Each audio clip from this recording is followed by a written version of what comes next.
Baik, Bapak Ibu sekalian, kita sudah sepakat untuk PPI ini akan kita selesaikan dalam 2 pertemuan. Sebenarnya materi PPI ini banyak Bapak Ibu, tetapi mungkin karena materi untuk persiapan akreditasi ini juga banyak. Ini jadi kita rangkum dan nanti yang lebih detailnya nanti setelah acara ini kita akan membentuk grup WA untuk pengelola PPI di klinik ya. Dan di situ nanti kita bisa sharing lebih detail gitu ya. Nah, slide saya ini PPT saya ini adalah PPT yang sebenarnya PPT nomor 5 dari PPT dari 8 PPT resmi dari Subdit Mutu dan Agitasi FKTP. Ya, kemarin di pertemuan pertama itu ada 2 PPT sehingga kita ngeloncat ini di PPT ketiga dan keempat. Nah, kita langsung ke PPT 5 dan nanti Bu Sofi itu di PPT yang terakhir, PPT yang ke-8 ya. Tapi tidak apa-apa, yang penting kita sekarang paham dulu apa sih kegiatan-kegiatan yang harus ada di dalam PPI di klinik. Nah, untuk di PPI ini, kegiatan yang menurut kami cukup sulit adalah kegiatan monefnya, ya, kegiatan monef PPI. Nah, slide-nya saya besarkan dulu. Kita coba lihat dulu definisi operasionalnya. Ya. Nanti di dalam standar akreditasi itu nanti ada permintaan tentang pelaksanaan monitoring, pelaksanaan audit, pelaksanaan ikrah. Ada lagi satu lagi surveillance. Ya, karena surveillance ini di PPT yang keempat, tapi mungkin nanti akan saya bukakan sedikit untuk surveillance. Nah, kita mesti bisa paham apa itu bedanya monitoring, bedanya audit, ikrah, dan surveillance. Kalau kita bicara tentang monitoring ini adalah kita melakukan pengawasan secara berkesinambungan dalam rangka mencapai program yang telah ditetapkan. Ya. Jadi dalam PPI ini kita kan harus membuat program tahunan. Ya, nanti dari klinik Fidos itu akan memberikan contoh program tahunan PPI. Nah, program yang sudah direncanakan itu kita monitoring, kan begitu. Apakah sudah terlaksana semua? Ya. Itu namanya kita melakukan monitoring. Nah, sekarang audit. Biasanya audit ini terkait dengan pemeriksaan yang berhubungan untuk menilai kepatuhan. Dalam akreditasi kita mengenal ada audit medis, ya kan? Sorry ya. Ada audit internal, ada audit keuangan, gitu ya. Nah, yang audit internal ini nanti termasuk di dalamnya ini ada audit PPI, gitu ya. Tentu saja namanya audit PPI. Sebenarnya audit PPI ini termasuk audit klinis. Jadi ada 2, audit medis dan audit klinis. Kalau audit medis ya itu terkait dengan apa yang dilakukan oleh dokter. Bisa dokter umum, bisa dokter gigi. Tetapi kalau istilahnya audit klinis itu terkait dengan kepatuhan seluruh tenaga kesehatan, gitu ya. Bisa dokter, perawat, bidan dan sebagainya. Jadi audit ini lebih ke arah menilai kepatuhan. Di dalam program mutu prioritas nasional ada 2 audit PPI yang dimasukkan di dalam penilaian nasional, yaitu audit kepatuhan hand hygiene dan audit kepatuhan penggunaan APD. tolong semua klinik melakukan dua ini audit, karena ini diminta di dalam laporan bulanan yang dikirim ke nasional. Ya. Jadi nanti di dalam program tahunannya tolong ini dimasukkan dua ini. Ya. Kemudian yang ketiga ICRA, Infection Control Risk Assessment. Jadi namanya ini ICRA. ICRA ini sebenarnya untuk melakukan asesmen resiko dalam mengendalikan infeksi. Jadi kita melakukan penilaian resiko, gitu ya. Kita melakukan penilaian resiko. Di mana penilaian resiko ini dipakai untuk apa? Dipakai untuk membuat prioritas nanti pada program PPI tahun berikutnya. Gitu ya. Jadi ICRA ini, asesmen risiko ini digunakan hasilnya nanti untuk membuat rancangan program PPI tahun berikutnya. Gitu ya, Bapak Ibu ya. Oke. Nah, ini ya bagannya. Ketika kita bicara MONEF PPI, itu ada audit dan ada surveillance. Ya.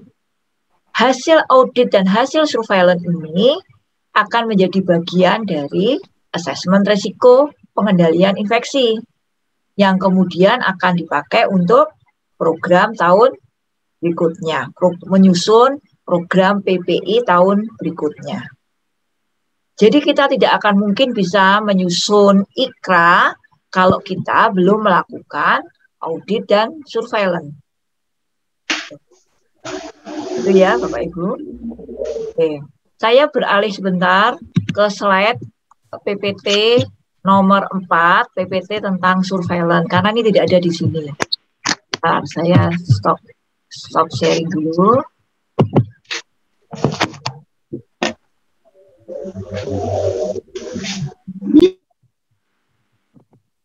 Apakah sudah kelihatan, Bu Vivi, PPT tentang surveillance? Sudah, Bu. Ya, oke. Sudah kelihatan. Oke, terima kasih. Saya coba tunjukkan surveillance yang perlu dilakukan di FKTP. Ya. Nah, sebelum saya menjelaskan apa surveillance yang harus dilakukan di FKTP, Bapak Ibu harus paham dulu istilah surveillance. Kita mengatakan surveillance kalau ya kegiatan itu dilakukan secara berkesinambungan. Berkesinambungan itu artinya kita tidak boleh hanya secara acak. Beda dengan penilaian audit kepatuhan. Kita mau menilai audit kepatuhan cuci tangan. Ya, syaratnya dari Kemenkes setiap bulan kita harus minimal 200 momen yang kita laporkan. Ya, nah itu 200 momen kepatuhan hand hygiene itu boleh kita ambil secara acak. Ya mau diambil dalam 3 hari dihabiskan, boleh. Boleh misalnya seminggu 20, ya besok minggu depannya, itu tergantung kita lah. Itu namanya acak ya. Tetapi kalau surveillance tidak bisa. Kalau surveillance itu harus continue setiap hari. Begitu ada tindakan yang terkait dengan yang akan kita survei, itu harus masuk di dalam pencatatan kita. Ya, makanya namanya surveillance itu berkesinambungan. Gitu, ya. Nah, saya ingat di minggu lalu Bu Vivi sudah menyampaikan yang surveillance yang harus dilakukan itu ada 4 ya, yaitu ESK ya akibat pemasangan kateter ya, kemudian infeksi daerah operasi. Bukan berarti ini hanya tindakan operasi, karena di puskesmas, di klinik, itu operasi kecil, ya kan? Itu termasuk operasi, tindakan-tindakan kecil seperti kitan, mengangkat lipoma, jahit luka, ya kan? Kemudian persalinan, ya kan, cabut gigi, banyak ya. Infeksi itu termasuk yang harus dipantau.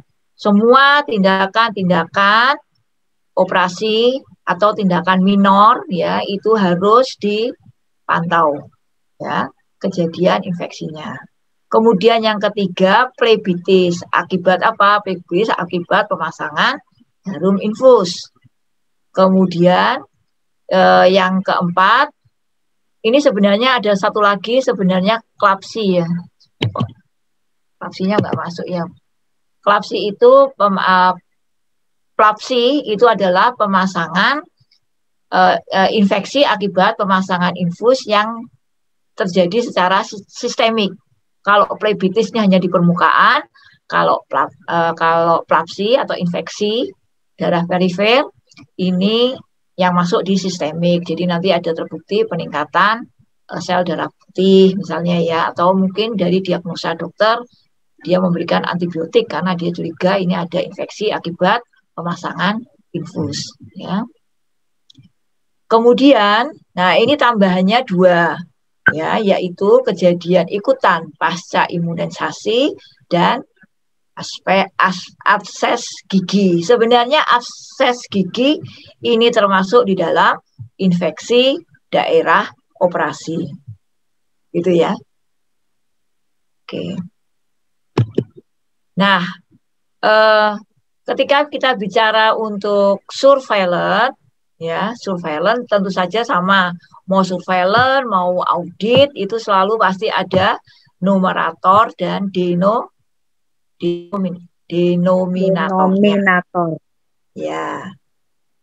Nah, sekarang pertanyaan saya, ya, sebelum saya bicara tentang numerator dan denominator, kira-kira untuk yang klinik rawat jalan, kira-kira surveillance-nya yang mau dilakukan apa?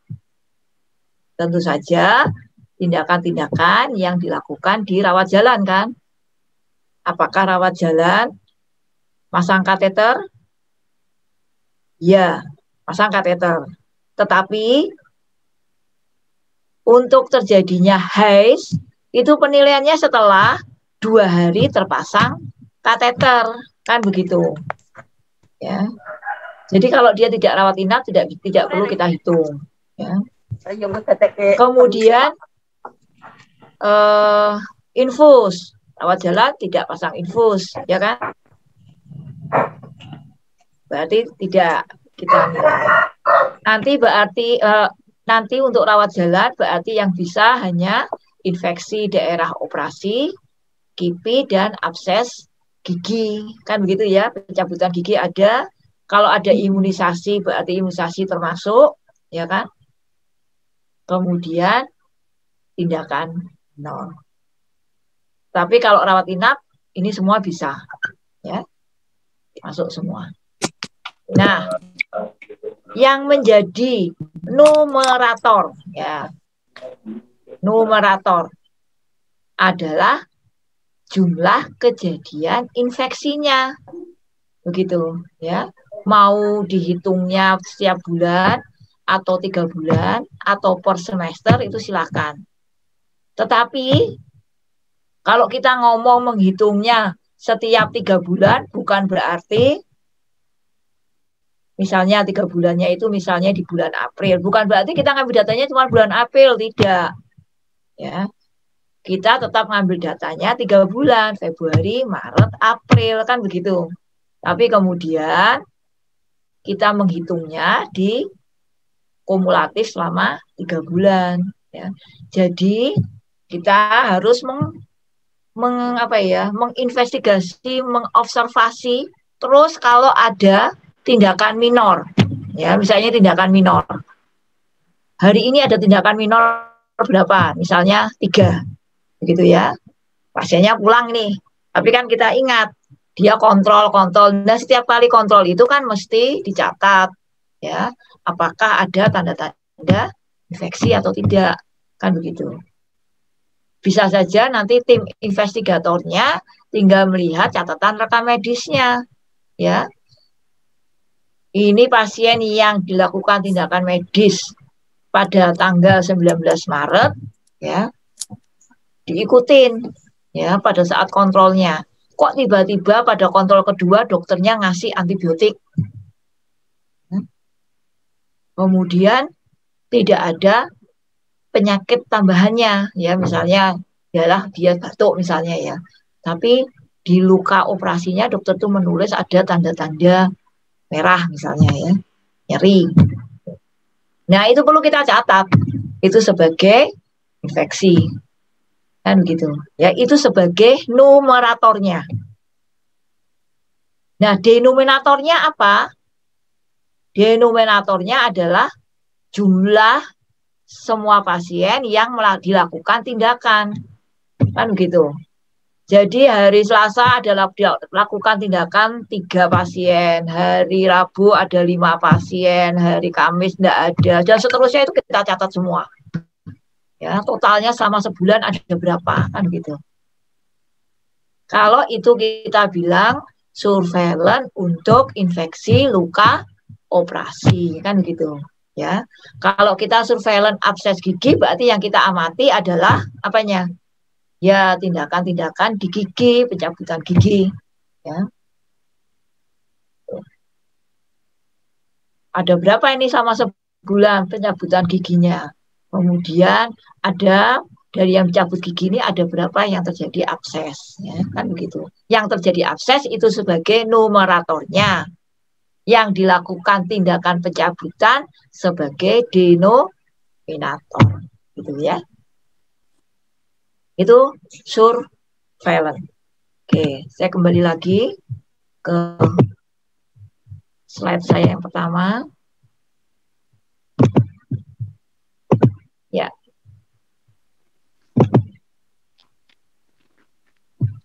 Sudah kelihatan ya, ini gambar yang penyelesaian masalah. Sudah kelihatan Bu Vivi? Sudah kelihatan. Sudah. Alhamdulillah. Nah, tadi kita bicara surveillance. Nah, ini contohnya monitoring, kegiatan monitoring ya. Ini yang gambar di kanan bawah, tabel di kanan bawah. Ini adalah tabel program PPI-nya, ya kan? Kegiatannya apa saja? Dia di programnya itu dia menyebutkan volume waktunya PIC. Nah, tinggal ditambahi ya. Oleh tim PPI-nya melakukan monitoring, tinggal ditambahi status pelaksanaannya, kan begitu, ya kan? Terlaksana atau tidak? Kalau sudah terlaksana dicentang ya. Kalau belum terlaksana dicari penyebabnya kenapa. Gitu.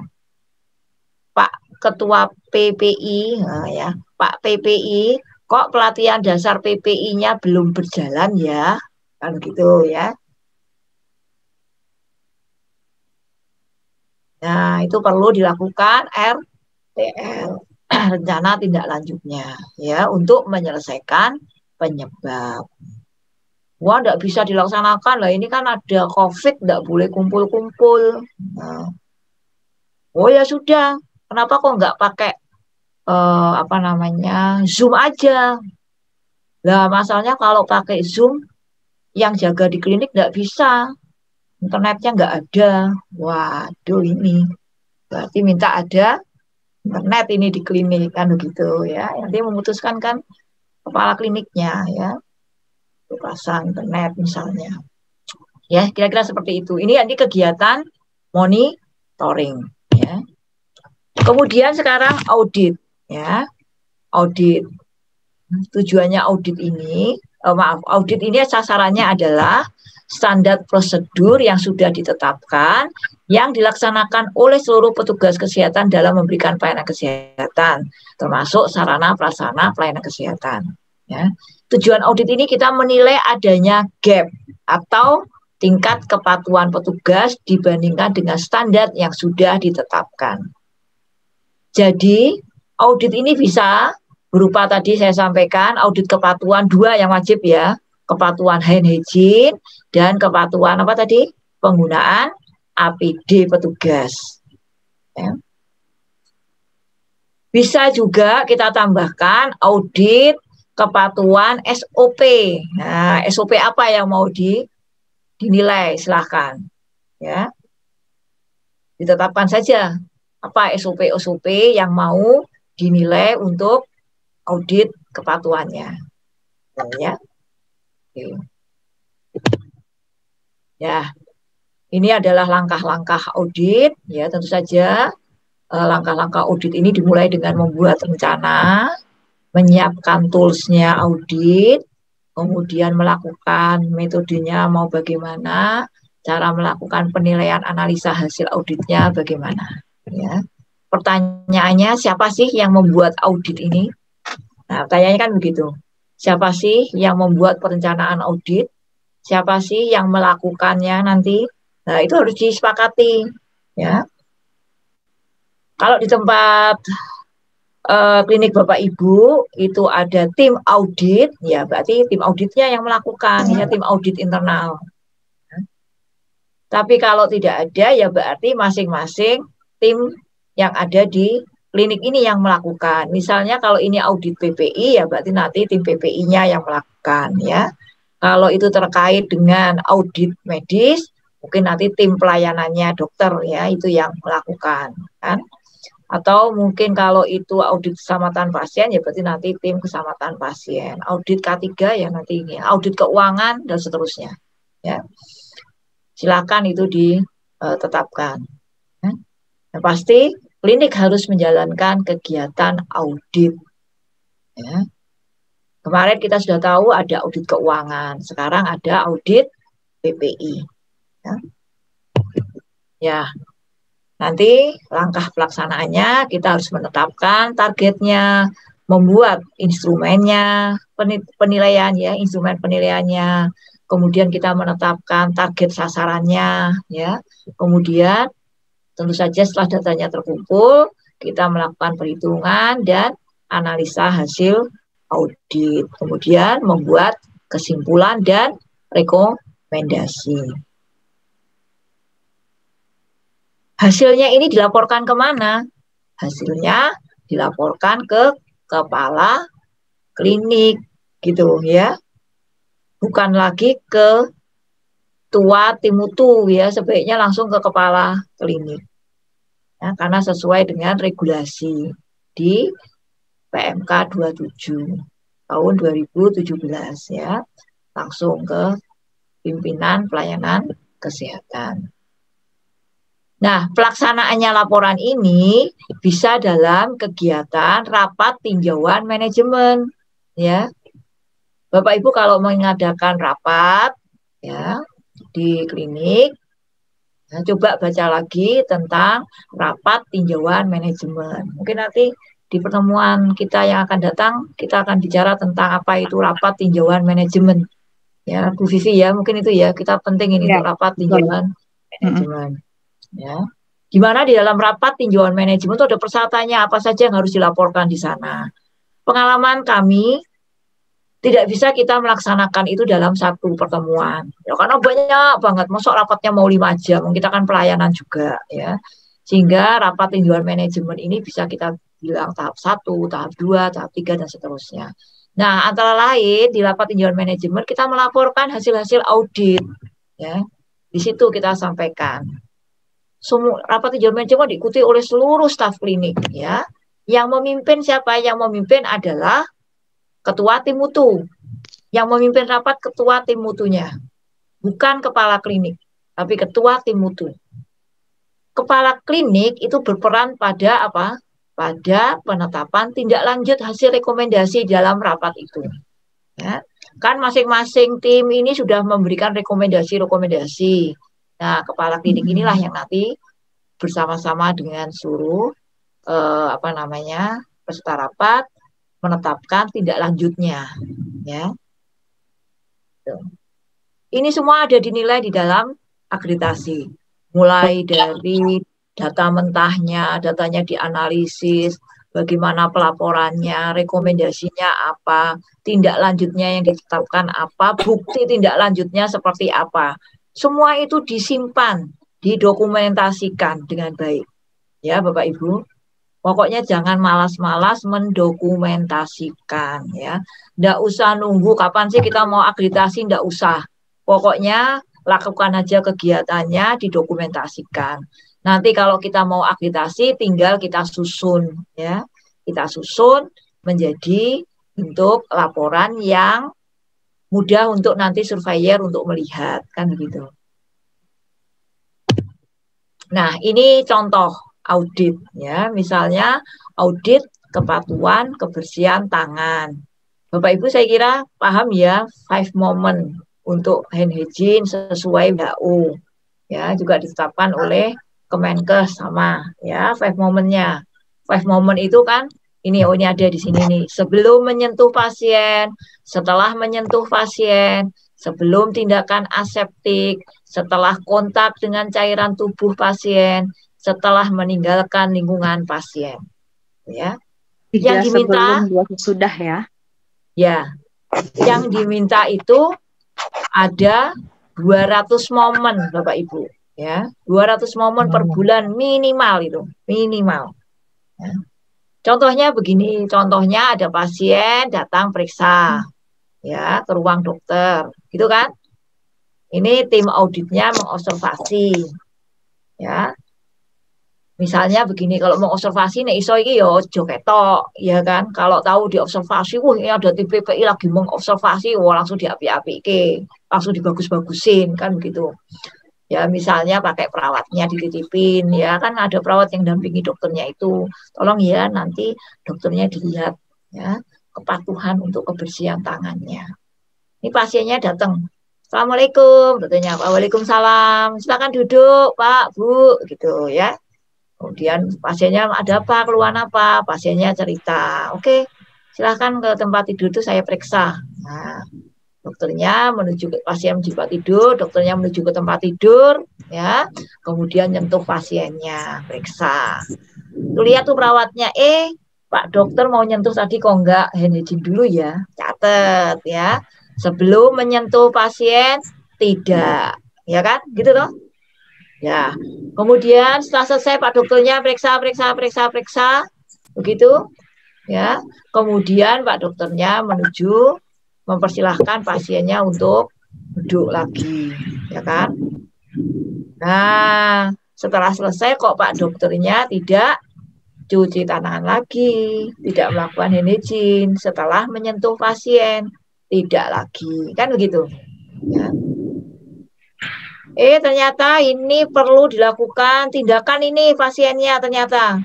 Ya, mau diperiksa itu. Oh, misalnya mau diperiksa hidungnya ini ya. Ya, mau dilakukan tindakan. Ya, mestinya ini tangannya mesti bersih ya. Tindakan aseptiknya yang dilakukan ya sebelum melakukan tindakan aseptik.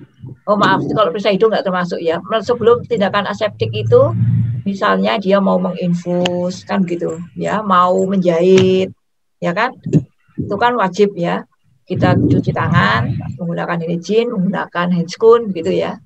Nah dia melakukan enggak ini? Oke, dia melakukan ya kita centang ya. Setelah kontak dengan cairan tubuh pasien, ini contohnya di IGD, habis heating ya kena darahnya pasien. Kok cuma ngelepas handscoon-nya, habis lepas handscoon nggak cuci tangan ini dokternya. Oh, centang lagi tidak, kan begitu ya. Jadi bisa saja dalam satu pasien itu momennya bisa 10 loh. Jangan dikira. Satu pasien itu bisa momennya sampai 10 ya, atau bisa cuma 2. Ya tergantung ya. Pokoknya semua momennya itu dinilai. Ya. Kalau ada momennya dinilai. Kalau nggak ada momennya ya jangan dicentang tidak. Ya nggak usah dinilai gitu ya. Dokternya tidak melakukan heating berarti tidak ada kontak dengan cairan tubuh pasien ya nggak usah dinilai momennya itu gitu, ya. Nah nanti total semua ya yang patuh-patuh tadi di total dibanding denominatornya adalah yang ya dan tidak kan gitu ya. Bagusnya penilaian adalah kalau namanya patuh itu harus patuhan baik itu lebih dari 85%. Oh. Kalau di level kita di klinik mungkin cukup kita butuh kepatuhan per individu. Tapi kalau untuk dikirim ke nasional tidak per individu tetapi totalan dari klinik ya. Semua individu-individu di total ya. Tidak per individu ya. Oke. Nah, ini nanti bisa dibentuk grafik ya, diagram batang ya.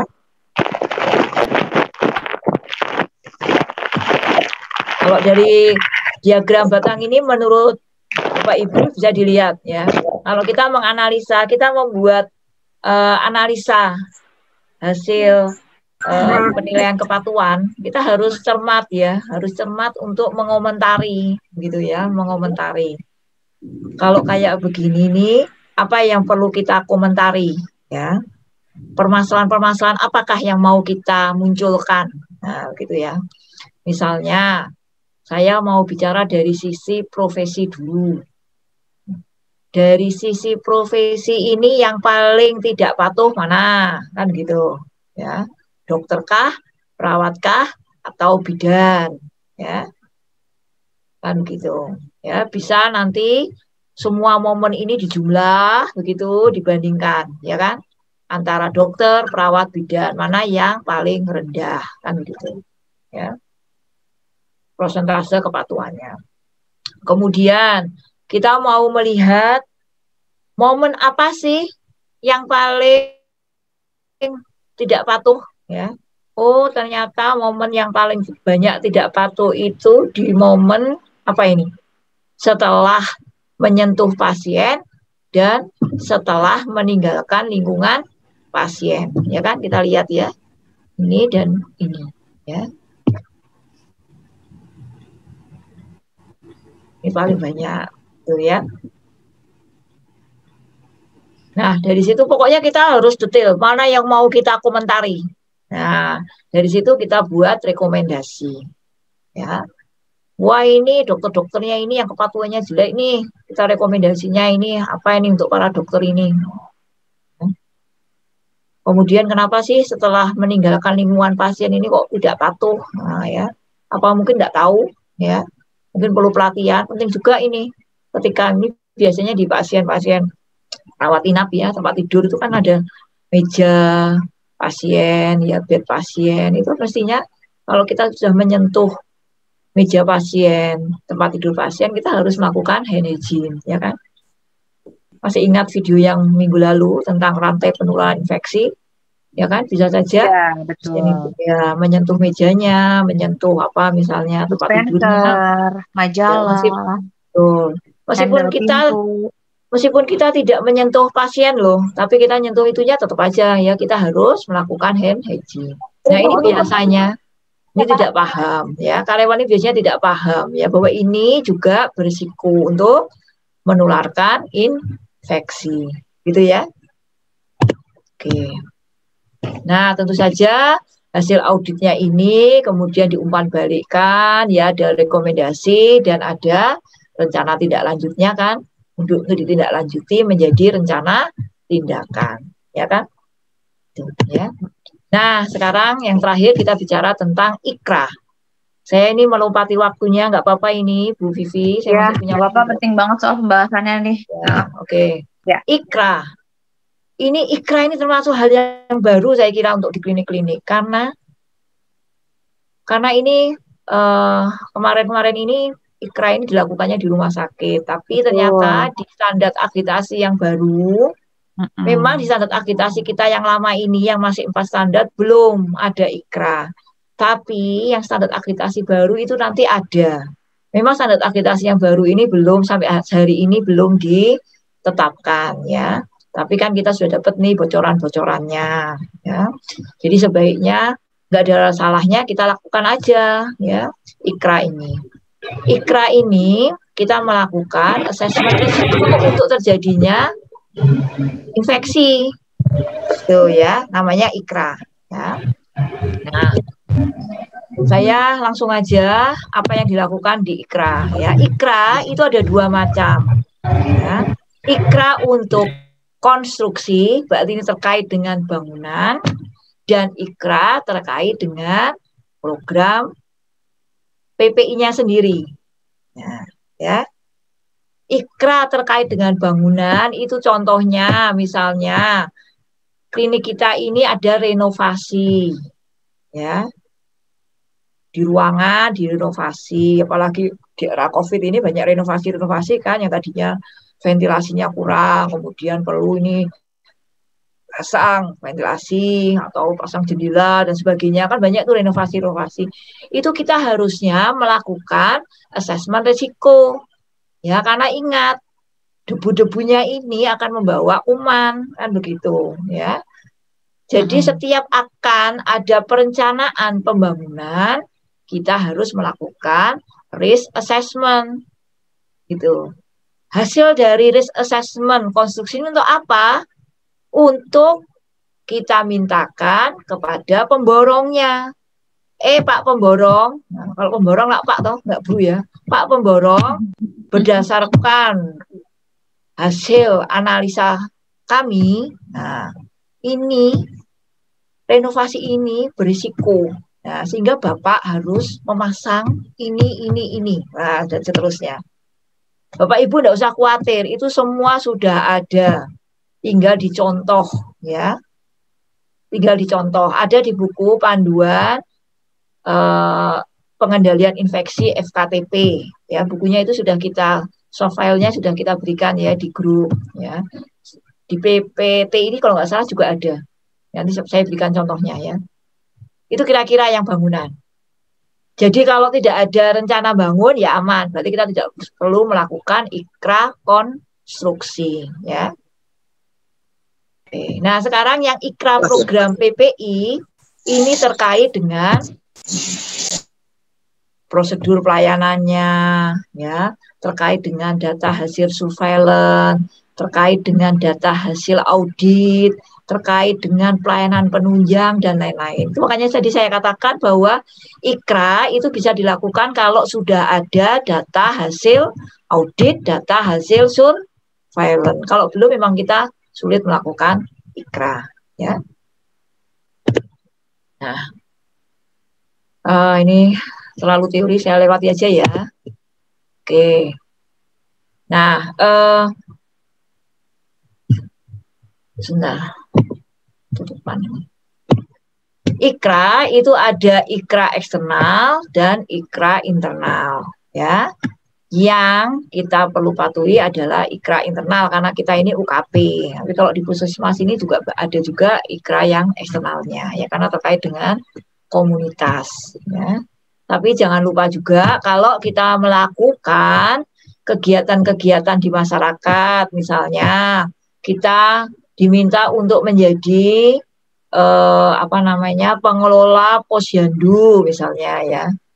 Ya, berarti kan ada kegiatan di masyarakat juga, ya kan peran kita untuk melakukan kegiatan posyandu. Nah, itu kita perhatikan juga ya untuk pengendalian infeksinya di masyarakat. Ya. Oke, nah ini adalah langkah-langkahnya. Secara garis besar, langkahnya itu ada 5. Mengidentifikasi, menganalisa risikonya, kemudian kita scoring, ya. Sama seperti kayak kita nyekoring insiden keselamatan pasien, ya kan ada scoringnya gitu ya. Kemudian dari scoring itu kita bisa menetapkan mana yang mau kita kelola risikonya, gitu ya. Baru kemudian kita buat perencanaan, kan gitu. Nah, misalnya ini kita kajian risiko pelayanan ada apa saja? Oh, tentang tindakan pelayanan gigi, pertolongan persalinan, penggunaan nebulizer, penyuntikan, ya, laporan hasil surveillance, laporan hasil audit, ya. Ini kajian risikonya, ya. Nah, dari situ kemudian kita buat, ya, apa saja yang mau kita analisa, penerapan pencegahan infeksinya, masalah sarana prasarananya, masalah SOP-nya, masalah kondisi lingkungan, kepatuhannya, angka kejadian infeksinya, begitu ya. Nah, dari situ kita buat, sebentar sebelum lanjut situ kita lihat ini ya, ini contohnya identifikasi resiko infeksinya. Ya, misalnya tentang pemasangan infus, imunisasi, resiko pneumonianya, gitu ya, persalinannya, kemudian pemasangan kateter gitu ya. Nah, setelah kita mengidentifikasi resiko-resikonya, kita langkahnya adalah melakukan analisis resikonya dengan apa? Dengan melakukan penilaian grading. Gitu. Penilaian gradingnya ada 3 hal, probabilitas, dampak, dan current sistemnya. Nanti Bapak Ibu bisa lihat tabelnya. Ya. Kemudian dari situ kita scoring, ya. Kemudian kita tentukan mana yang akan kita kelola berdasarkan skornya. Maksudnya kalau skornya tinggi, nah itu kita mesti prioritaskan untuk kita kelola, yang kemudian kita jadikan program PPI tahun berikutnya, kan begitu ya. Nah tadi saya cerita IKRA itu penilaiannya ada 3, penilaian probabilitas, penilaian dampak, dan penilaian sistemnya, gitu ya. Misalnya, ya, misalnya kita mau apa? Misalnya kita mau melihat resiko pneumonia akibat penggunaan nebulizernya, ya, nebulizer ini, ya. Nah, kita lihat probabilitasnya, ya, kemungkinan kejadian untuk terjadinya infeksi akibat penggunaan nebulizernya. Nah, ya, seperti apa? Oh, ternyata probabilitasnya itu sangat. Nanti kita bisa lihat kalau kita tidak tahu, kita bisa menggunakan data nasional ya kejadian pneumonia untuk akibat penggunaan nebulizer ya. Oh ternyata menurut data kejadiannya itu 5% ya.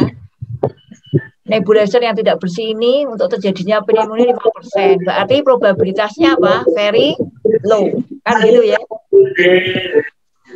Dampaknya apa? Kalau sampai terjadi dampaknya adalah pneumonia. Wah, kalau pneumonia ini termasuk apa sih? Wah, masuk cedera ini ya, cedera sedang ya, karena sifatnya masih reversible, ya kan? Oke, kita beri nilai 3. Kemudian untuk mencegahnya ini, ya, mencegah terjadinya pneumonia akibat penggunaan nebulizer ini, kita lihat, ya, kita ini melihat sistem. Semakin sistemnya sudah tersedia dengan baik, nilainya gimana? Semakin rendah. Ya, kalau klinik ini ternyata SOP untuk pembersihan nebulizernya sudah ada, ya. Kemudian itu apa namanya?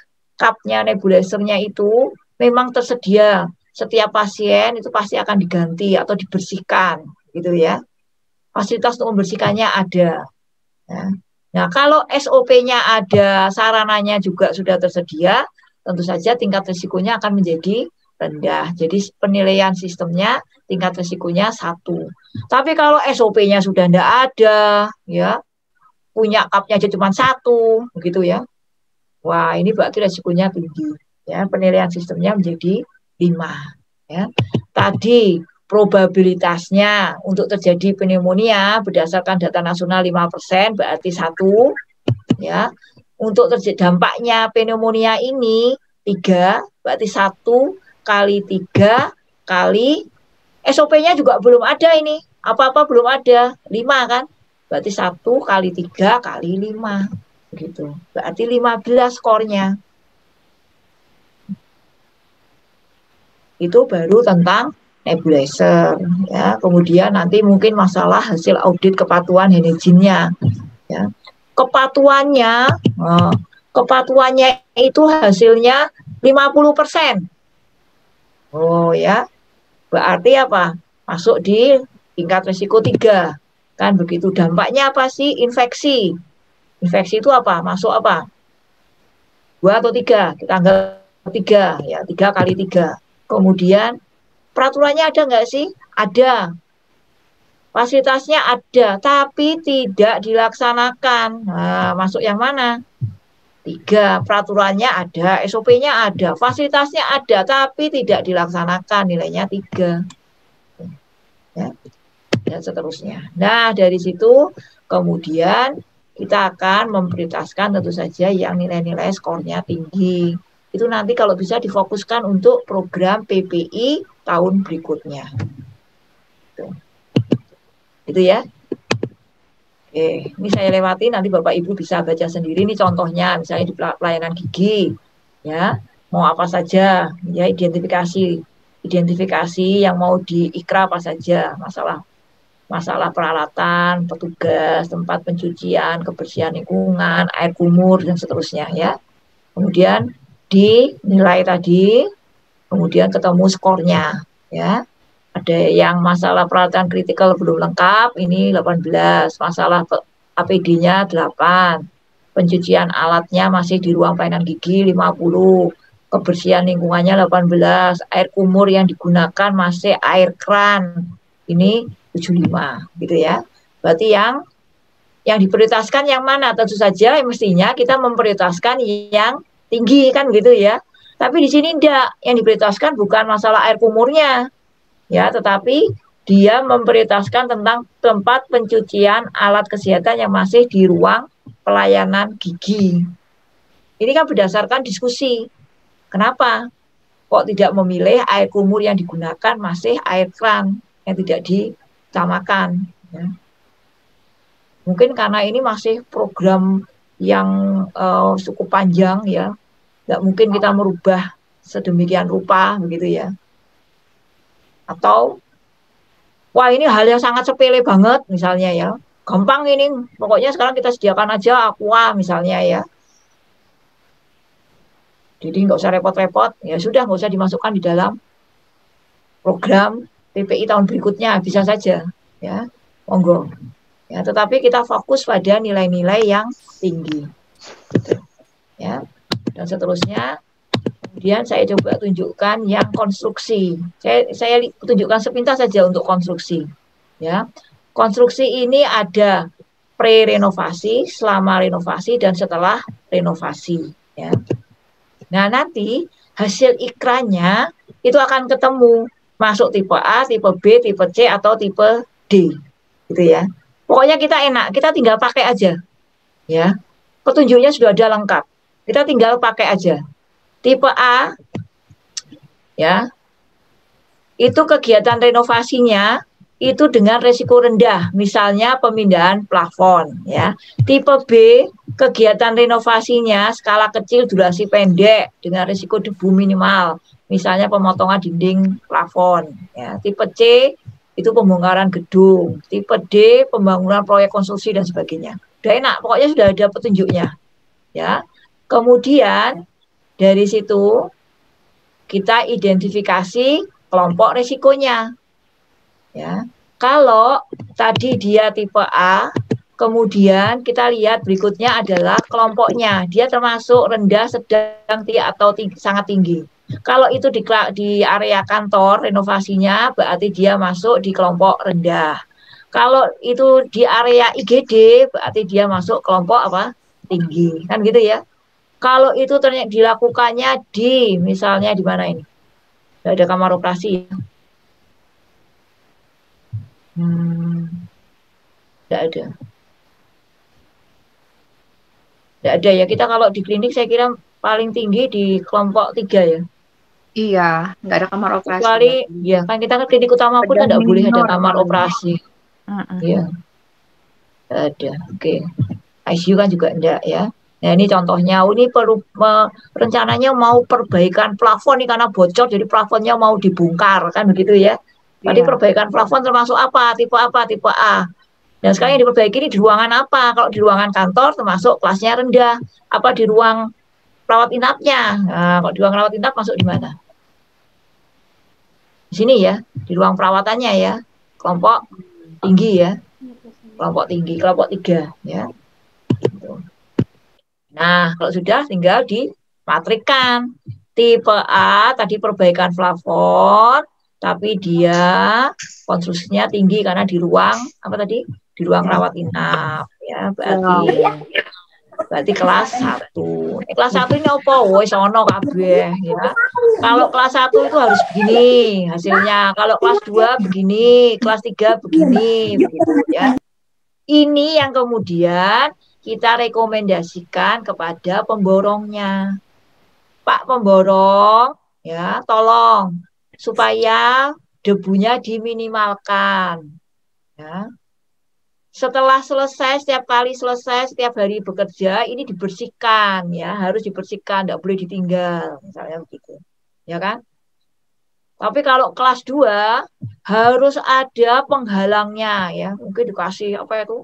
Terpal atau apa begitu ya, supaya debunya tidak pindah ke ruangan lain misalnya ya. Dan seterusnya ini semua sudah ada Bapak Ibu, tinggal dicontoh. Ya nggak sulit saya kira. Tapi ini penting ya. Dan ini harus kita lakukan sebelum proses pembangunan atau renovasi itu berjalan.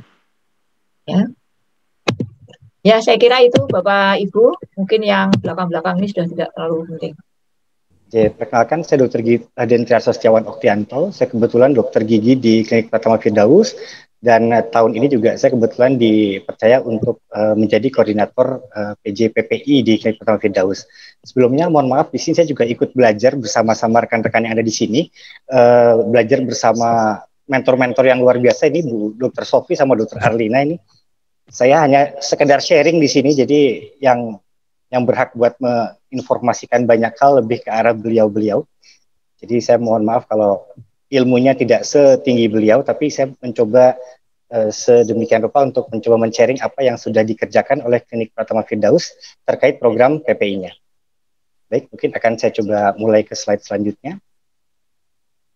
Oke, untuk Pak Tiarso ini tinggi loh. Tinggi sekali nih Pak Tiarso ini. Tinggi badannya dok ya. Tinggi apanya nih harus jelas nih. Tinggi badan dan tinggi pinter juga Bu. Pak Tiarso ini. Siap. Baik, jadi ini akan saya coba masuk dari sejarahnya dulu. Pada awalnya PPI sendiri bukan merupakan tim khusus di Klinik Pratama Firdaus, tapi masih berada di bawah tim mutu, jadi di bawah tim keselamatan pasien. Nah, berhubung 2020 kita diterpa oleh pandemi yang sangat luar biasa sekali, bahkan sudah berumur 1 tahun, pandemi bisa ulang tahun ya, sudah berumur 1 tahun, itu kita harus bisa mengantisipasi kondisi-kondisi yang ada agar pelayanan tetap bisa berjalan maksimal. Oleh karena itu manajemen memutuskan untuk memisahkan tim PPI dari keselamatan pasien. Jadi betul-betul dibuat tim khusus, kemudian bertanggung jawab langsung ke kepala kliniknya. Jadi berada sejajar dengan tim mutu, kemudian dengan manajer pelayanan klinik seperti itu. Nah, rapatnya sendiri dihadiri oleh tim PPI sendiri dibentuk di rapat seperti yang disampaikan oleh Dr. Sofi tadi, harus ada prosesnya. Jadi prosesnya sendiri dimulai di pembentukan dari rapat yang dihadiri oleh kepala klinik, kemudian manajer-manajer pelayanan yang lain. Akhirnya disepakati bahwa kita membuat tim PPI dengan tadi yang sudah disampaikan bahwa SDM di klinik itu sedikit, tidak banyak. Jadi kita harus bisa memaksimalkan SDM yang ada. Nah, jadi di Firdaus sendiri kebetulan tim PPI-nya sendiri ada 3, koordinatornya saya sendiri, kemudian anggotanya ada 2, Mas Nanda yaitu perawat gigi, kemudian Dr. Juli sebagai dokter umumnya, yang masing-masing memiliki tugas khusus. Untuk Mas Nanda itu terkait data karena beliau langsung di lapangan, jadi bisa memantau dengan pasti ya day by day-nya seperti apa. Dan terutama PPI ini di era pandemi ini erat hubungannya sama poligigi ya, karena poligigi betul-betul area infeksius dan isinya tindakan, bahkan pemeriksaan pun di saat unit lain itu mencoba menjauhi sumber penyakit, kita justru malah mencoba menguplak sumber penyakitnya. Jadi di situ betul-betul harus diawasi dengan baik. Oleh karena itu tim sendiri memutuskan bahwa Mas Nanda sebagai perawat gigi yang bertanggung jawab untuk data PPI-nya. Kemudian Dr. Juli sebagai sekretaris dan diklat ya. Jadi ketika ada in-house training terkait PPI, nanti Dr. Juli yang akan membantu menyiapkannya seperti itu. Kemudian dari setelah pembentukan dibuat juga tupoksi-tupoksinya. Tupoksi dibuat, setelah tupoksi dibuat dan ditetapkan, dituangkan dalam SK, kemudian kita membuat perencanaan. Perencanaannya apa yang akan dikerjakan, program-program apa aja, apa sih yang menjadi masalah-masalah yang muncul khusus PPI itu di Klinik Pratama Firdaus. Nah, kemudian dari masalah-masalah yang ada, kita breakdown, kita jadikan satu, kita tuangkan ke dalam kerangka acuan kegiatan. Nah, kerangka acuan kegiatan ini akan menjadi baseline atau fundamental kita untuk mengerjakan programnya sendiri, karena terkait dengan sumber daya, kemudian pendanaan, kemudian program-program yang dikerjakan, kemudian koordinasi dengan berbagai bidangnya juga. PPI sendiri tidak bisa bekerja sendiri karena dari panduannya sendiri setiap unit itu ada yang harus ditelaah ya. Farmasi punya, kemudian pendaftaran juga ada, apalagi pendaftaran sekarang kita punya area khusus yang memang harus memeriksa pasien ya, anamnesa awal apakah pasien ini masuk yang infeksius atau tidak dan dipisahkan ya dari area pendaftaran utamanya seperti itu. Oke. Untuk panduannya sendiri di Klinik Fatma Firdaus itu mengacu ke yang pertama buku pedoman teknis PP di FKTP, mungkin barusan sudah di share oleh Dr. Arlina atau tim dari panitia. Kemudian ada yang kedua buku panduan dokter gigi dalam era new normal, karena tadi yang sudah saya sampaikan sangat erat sekali untuk PPI ini di dokter gigi ya, karena hampir semua tindakan berada di sumber masalah. Kemudian ada yang ketiga panduan pedoman pelindungan dokter di era pandemi, dan yang terakhir panduan Juknis pelayanan puskesmas pada masa pandemi. Ini sebagai referensi yang kita buat untuk panduan di klinik. Ini mungkin gambar-gambar di bawah, gambar-gambar pedomannya seperti ini. Nah, kemudian kita lanjut ke AK.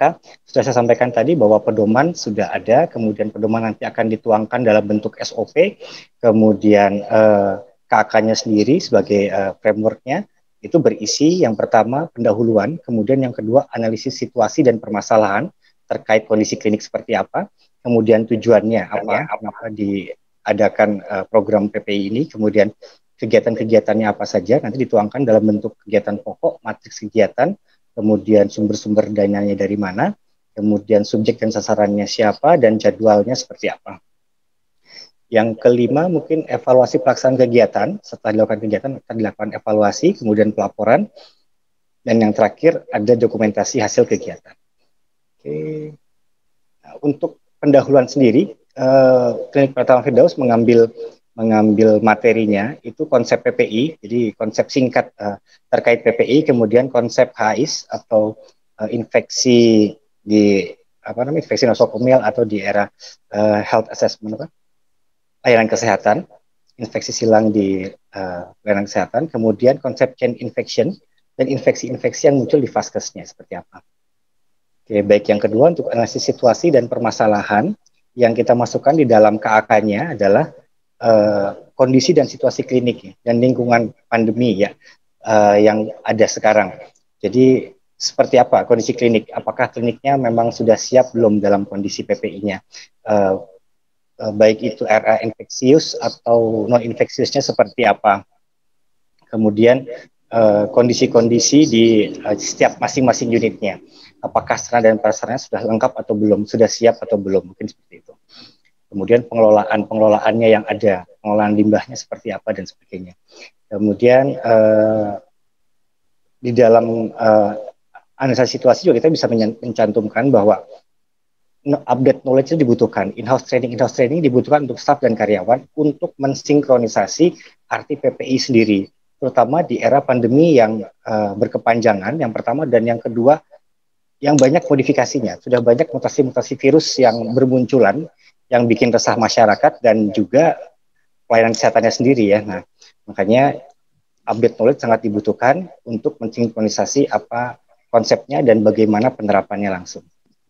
Kemudian kebutuhan perbaikan dan penambahan prasarana di tiap unit yang saya sampaikan barusan, dan yang terakhir kepatuhan petugas terkait PPI. Jadi di Klinik Fatma Firdaus sendiri petugasnya melaporkan bahwa ada munculnya peningkatan sampah medis ya, terutama sampah medis baik itu masker, handscoon ataupun baju disposable yang meningkat setelah kondisi pandemi. Kemudian pada saat sebelum pandemi sering ditemukan seperti masker ya, APD, masker atau handscoon yang kadang-kadang tidak pada tempatnya, jadi masih tergeletak di area. Sebelum pandemi karena kondisinya masih mungkin belum terlalu heboh seperti sekarang, kita masih menghebohkan.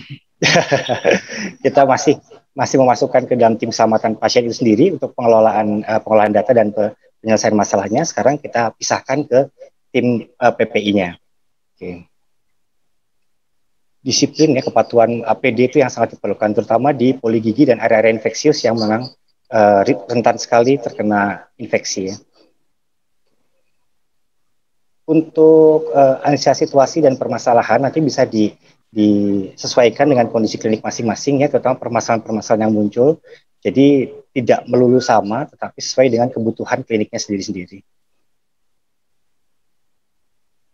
Baik, kemudian untuk yang tujuan, ada dua, tujuan umum dan tujuan khusus. Yang pertama, tujuan umum yaitu melaksanakan program pengendalian pencegahan dan pengendalian infeksi sendiri di Klinik Pratama Firdaus. Kemudian tujuan khususnya yaitu terlaksana secara komprehensif dan berkesinambungan dari program PPI sendiri. Jadi tidak cuma satu unit, tetapi komprehensif ya, kolaborasi antara semua unit, kemudian berkesinambungan, berjalan terus-menerus, dievaluasi dan diperbaiki.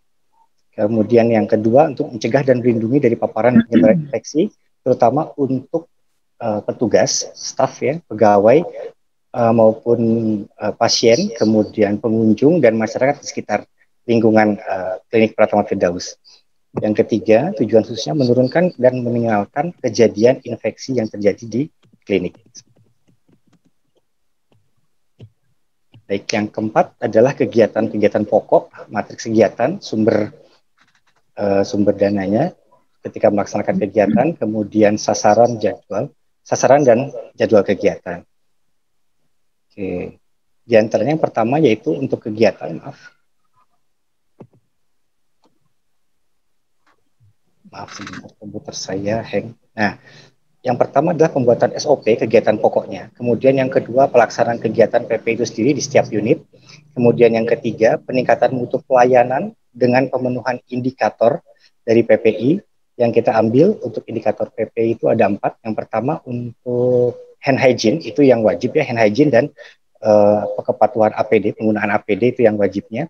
Kemudian yang ketiga dan yang keempatnya adalah infeksi luka operasi ya, baik itu di poligigi, baik itu pasca pencabutan ataupun pasca tindakan di ruang tindakan poli umum.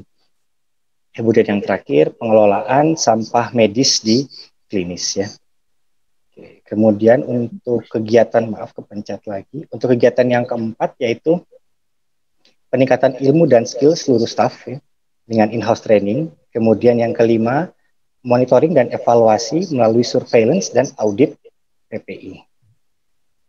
Oke. Ini salah satu contoh matriks yang kita buat di Klinik Pratama Firdaus.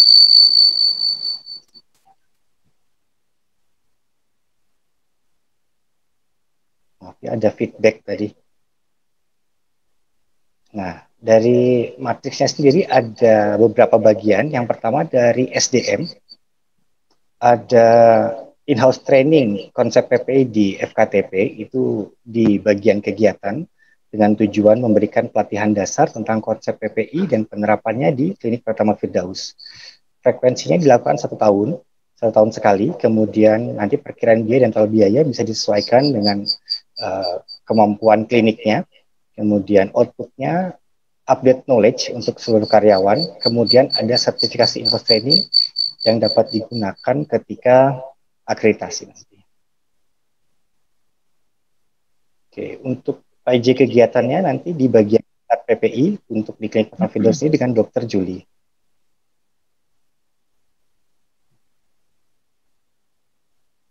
Biayanya nggak ada ya dok ya? Untuk sumber biaya saya buat di bawah, Bu. Jadi ada dari seluruh kegiatan itu berasal dari dana cadangan dan dana operasional dari Klinik Pratama Firdaus. Iya, jadi nanti ini di bawah sini. Bergema Pak. Iya, sebentar. Itu audio yang satu device-nya itu di stop aja. Saya coba stop dulu ya dok ya. Audionya aja dok yang di stop. Baik. Bu Vivi, itu Yes. sengaja biayanya di XXX berraket tok. Bukan, maksudnya kita bisa klinik-klinik lain biar bisa Oh belajar gitu. Ntar biar klinik lain nabungnya stres tuh tahu, cepet oh gitu. gede banget, nanti malah stres Bu. Wis ra usah Oh kita gitu, oke. Ya, siap. disesuaikan dengan apa yang dibutuhkan oleh kliniknya dok. Nanti kok memang ternyata oh klinik Firdaus kok budgetnya sedikit sekali ya. Nah sekarang kliniknya sudah maju ternyata gitu kan. Nanti enggak sesuai. Jadi tetap disesuaikan dengan Iya. kondisi dan kebutuhan kliniknya sendiri. Rapat-rapat sih kecil ya, rapat-rapat mah ya, Iya, nggak terlalu betul. ini. Apalagi pakai Zoom juga bisa kan, kayaknya lebih Ya lebih betul. habis lebih hemat lagi. Ya, betul. Audit juga kayaknya enggak IPAL nih, kayaknya yang besar ya.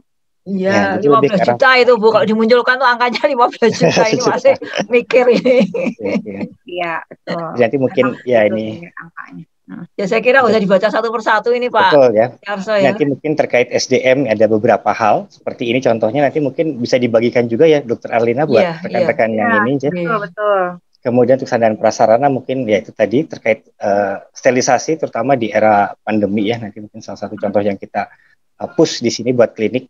Kemudian perbaikan ventilasi ini penting sekali karena area infeksius dan ruang gigi itu harus betul-betul sirkulasinya bagus ya. Iya. Biar tidak infeksi silang itu tadi. Kemudian Tidak IPAL. hais. Betul, hais itu tadi. Kemudian untuk pelaksanaannya sendiri nanti ada audit kepatuhan terutama untuk SOP-nya ya seperti apa, hand hygiene dan APD yang kita fokuskan, kemudian surveillance untuk ILO-nya sendiri, luka operasi, dan edukasi untuk pasien dan keluarga ini di kliniknya ya.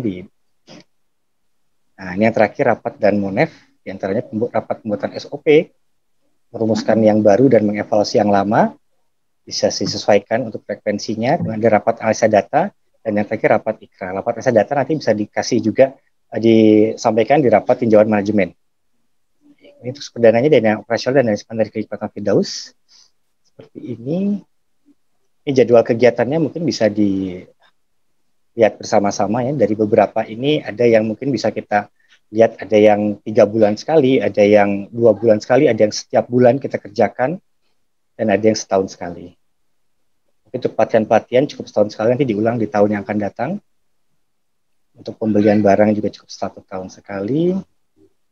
Dan yang audit kepatuhan kita buat per bulan karena memang hand hygiene sama APD itu sudah menjadi hal yang penting sekali dan salah satu usaha kita untuk memutus rantai dari infeksinya tersebut. Jadi kita lakukan setiap bulan.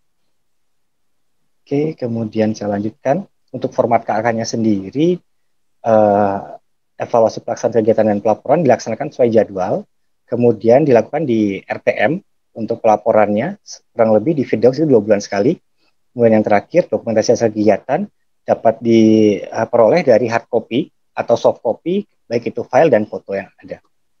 Oke, baik mungkin itu yang bisa saya share sementara ini.